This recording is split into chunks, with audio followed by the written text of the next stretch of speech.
चंद्रोदय कॉलनीत 4 तोळे सोन्यासह 11 बार चांदी चोरी, परिसरात एकच खळबळ, चोरटा सीसीटीव्हीत कैद। धुळे शहरातील पश्चिम पोलीस स्टेशन हद्दीत असलेल्या चंद्रोदय कॉलनी प्लॉट नंबर 30 येथे एका ॲग्रो कंपनीत काम करणाऱ्या मालकाच्या घरी धाडसी चोरी झाली।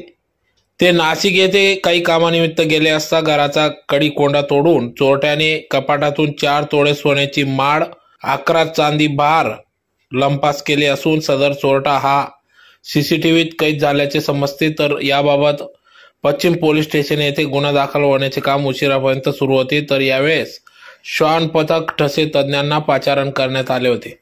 माझं नाव राजप्रकाश पवार, राहणार चंद्रोदय कॉलनी पूर्वे।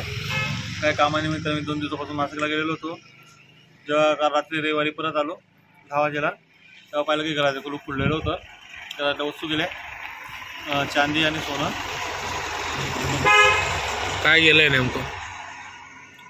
पोरांच्या हातातले कडे गेले आणि मिसेसच्या गळ्यातली पोत गेली। पोलीस कंप्लेंट केली आहे, पोलिसांनी घेतलाय शोध, पोलीस गाडी येऊन गेलेले आहेत। पुढची कारवाई ते मला सांगणार काय करायची ते।